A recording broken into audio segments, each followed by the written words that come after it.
নমস্কার। বাংলা সাহিত্য চর্চার গল্প পাঠের আসরে আজকের নিবেদন সুনীল গঙ্গোপাধ্যায়ের সেরা গোয়েন্দা গল্প থেকে। আজকের গল্প সমরেশ মজুমদারের লেখা লাখ টাকার পাথর। শুনতে থাকুন সুনীল গঙ্গোপাধ্যায়ের সম্পাদিত সেরা গোয়েন্দা গল্প থেকে লাখ টাকার পাথর, লেখক সমরেশ মজুমদার। এই শহরের বিখ্যাত শিল্পপতি অমলেন্দু রায় পরলোক গমন করেছেন। খবরটা শুনে শহরের মানুষ খুবই দুঃখিত হয়েছিল। অমলেন্দুবাবুকে সবাই খুব ভালোবাসত। নিজের বিশাল ব্যবসায় তরুণদের চাকরি দেয়া ছাড়াও জেলার বিভিন্ন ক্রীড়া প্রতিযোগিতার সঙ্গে তিনি যুক্ত ছিলেন। বিশেষ করে ফুটবল তাঁর প্রিয় খেলা ছিল। শহরের সবচেয়ে নামী ক্লাবের তিনি আজীবন সভাপতি ছিলেন। খবরটা অর্জুন পেয়েছিল কদমতলা চায়ের দোকানে বসে। তখন রাত ৮টা। অমলেন্দু রায়ের সঙ্গে তার সরাসরি আলাপ ছিল না, কিন্তু কেউ মারা গেছেন শুনলে মন ভালো থাকে না। বাড়ি ফেরার পর মা বললেন ৩টে টেলিফোন এসেছিল, তারা আবার করবে। আধ ঘন্টার মধ্যেই সেই টেলিফোন আবার এলো। দুজন মানুষ পৃথক পৃথকভাবে টেলিফোন করছেন। প্রথমজন অমলেন্দু রায়ের বড় ছেলে বিমলেন্দু। তিনি একটু ভূমিকা করেই বললেন, আজ অর্জুনের সঙ্গে দেখা করতে চান। অর্জুন তাকে আসতে বলল। কারো বাবা সন্ধেবেলায় মারা গেলে যে পরিস্থিতি হয়, তাতে টেলিফোন করে একজন অপরিচিতের সঙ্গে দেখা করতে চাওয়া মানায় না। বেশ অবাক হয়েছিল অর্জুন। খুব সিরিয়াস কিছু ওই পরিবারে ঘটেছে বলে সে অনুমান করেছিল। দ্বিতীয় ফোনটি করেছিল অমলেন্দুবাবুর মেজ ছেলে কমলেন্দু। সে কোনো ভূমিকা করেনি। বলল, আপনি আমার কিছু বন্ধুবান্ধবকে চেনেন। আমার বাবা আজ মারা গিয়েছেন। বিষয় সম্পত্তি নিয়ে আমি ভাবছি না। বাবার কোমরে একটা রূপোর চেনের দামি পাথর ছিল। শুনতাম পাথরটার দাম ১,০০,০০০ টাকা। হাসপাতাল থেকে যখন বাবাকে নিয়ে আসা হয়, তখনও সেটা আমি দেখেছি। বাড়ি ফিরে এসে বাবার পোশাক পরিবর্তন করিয়ে দেওয়ার পর দেখি রূপোর চেনটা রয়ে গেছে, পাথরটা নেই। আপনি যদি রহস্য উদ্ধার করে দেন, তাহলে ৫,০০০ টাকা পারিশ্রমিক দেব। ভেবে দেখছি বলে টেলিফোন নামিয়ে রেখেছিল অর্জুন। বিমলেন্দুবাবু এসেছিলেন ১০টার মধ্যে। নিজের গাড়ি চালিয়ে এসেছেন। শোকের ছাপ ওর চোখে মুখে। বাইরের ঘরে বসে মোটামুটি একই কাহিনী শোনালেন। অর্জুন তাকে বলল, আপনারা মৃতদেহের পোশাক পরিবর্তনের পর পাথরটা পাচ্ছেন না। পোশাক পরিবর্তনের সময় কে ওর সঙ্গে ছিলেন? মা এবং আমার ছোট ভাই তপেন্দু। ঘরের দরজা বন্ধ করে ওরা চেঞ্জ করিয়ে দিয়েছিল। স্বাভাবিক। তাঁরা কি বলেন? মায়ের সঙ্গে তো কথাই বলা যাচ্ছে না, তিনি প্রায় জ্ঞান হারাচ্ছেন। তপেন্দু বলল, বাবার মৃত শরীরে হাত পড়ায় এমন নার্ভাস হয়ে পড়েছিল যে পাথরটার কথা খেয়ালই করেনি। অর্জুনবাবু, পাথরটা শুধু দামি নয়, এ আমাদের পরিবারে আছে কয়েক পুরুষ ধরে। আপনি কি এখনও আছে বলে ভাবছেন? আমার কিন্তু বিশ্বাস বাড়িতেই আছে। আপনার কথা অনুযায়ী মা এবং তপেন্দুবাবুকে কিন্তু সন্দেহ করতে হয়। আমি কি বলবো? মা এমন কাজ করলে আমাকে তো বলতেন। তপেন্দু, না না, বিশ্বাস হয় না। ওর এসব অভ্যেস ছিল না। তাছাড়া ও পড়েছিল পাজামার গেঞ্জি। ওই অবস্থায় কিছু লুকিয়ে রাখা যায় না। রাখতে গেলে মা দেখতে পেতেন। পুলিশকে জানিয়েছেন?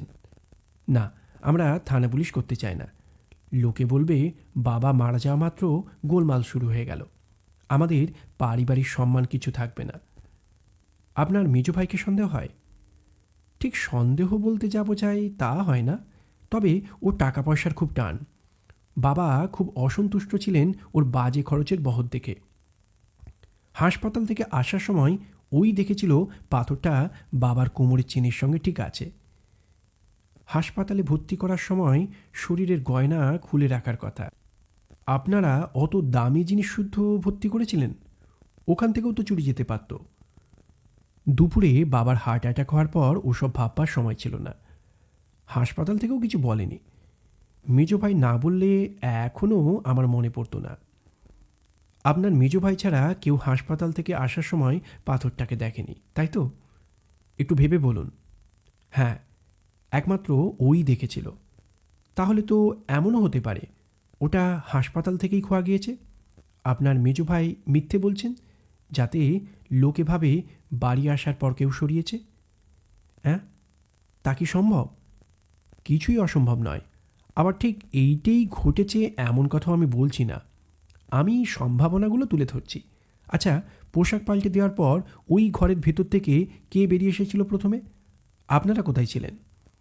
বাড়ি শুদ্ধ সবাই কাঁদছিল, কারও মাথা কাজ করছিল না। তপেন্দু ঘরের দরজা খুলে বেরিয়ে এসে আমাকে জড়িয়ে ধরে কাঁদল। আমি ওকে কোনো মতে ছাড়িয়ে ঘরে গিয়ে দেখলাম মা অজ্ঞান হয়ে পড়ে আছেন।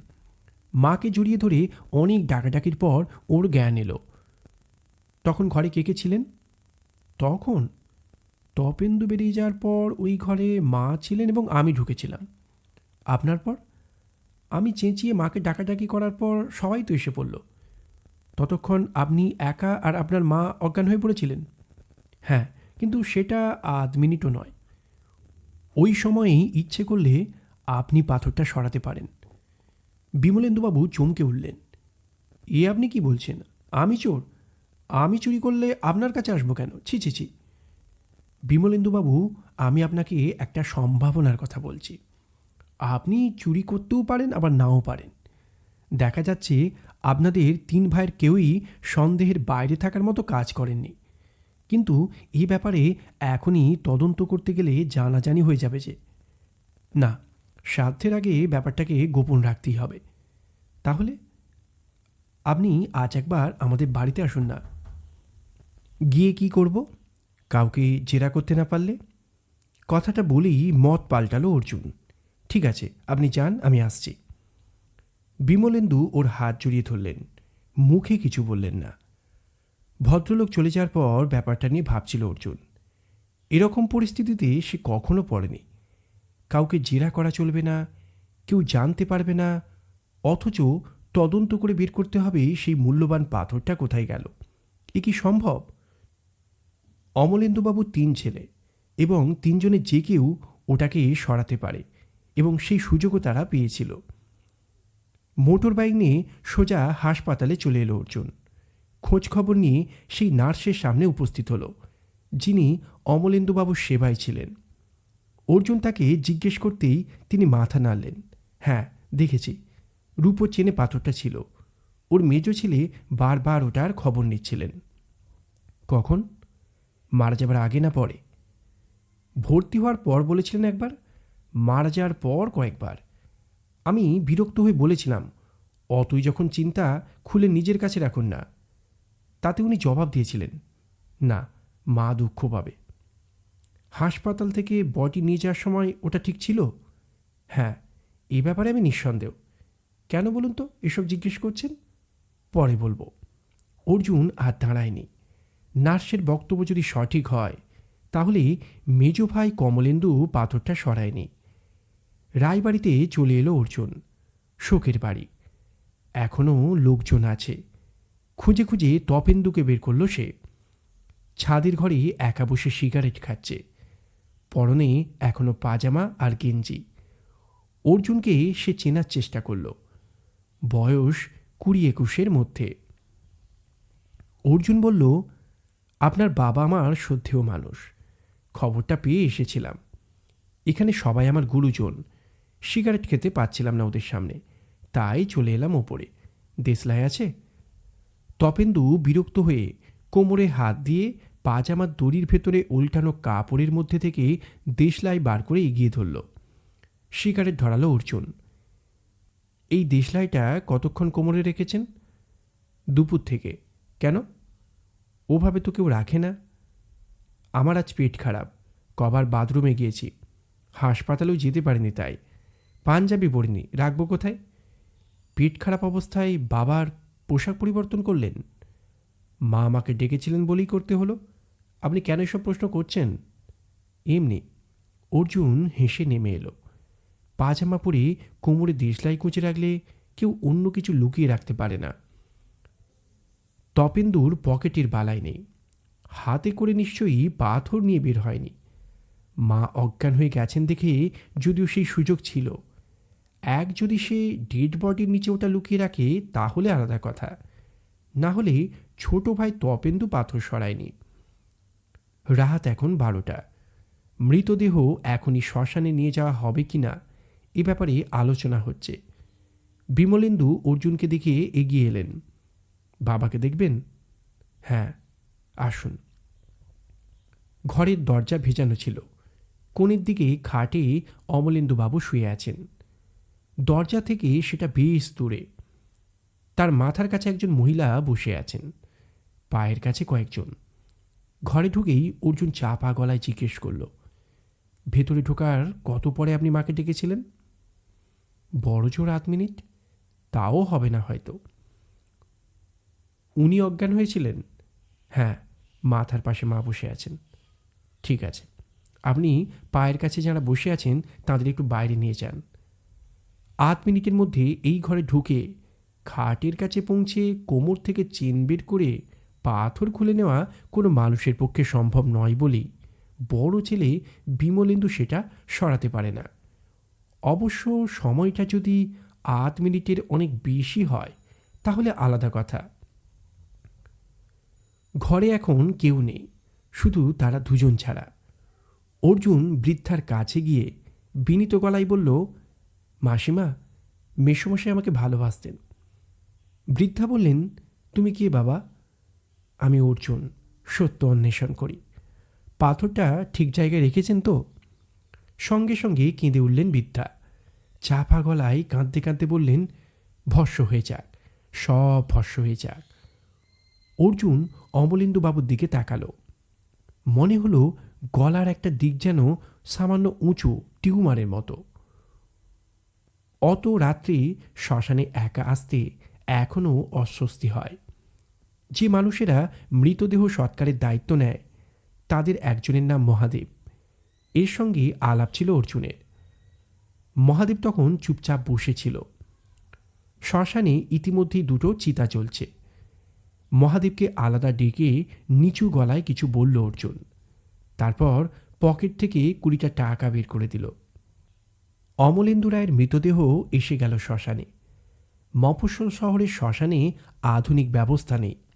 দেহ চিতায় তুলতে সময় লাগল। আগুন জ্বলে গেলে দেখা গেল মহাদেবরা দাহের কাজে তদারকি করছে। অর্জুন চুপচাপ দেখছিল। সব ছাই হয়ে যাবে, কাঠ, শরীর, শুধু অস্তিত্বটুকু থেকে যাবে। আর সন্দেহটা এখনও মনে আঁচড় কাটছে।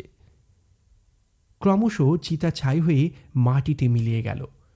মহাদেব আগুন নিভিয়ে মাটি সরায় চিমটি দিয়ে অস্থি তুলতে লাগল।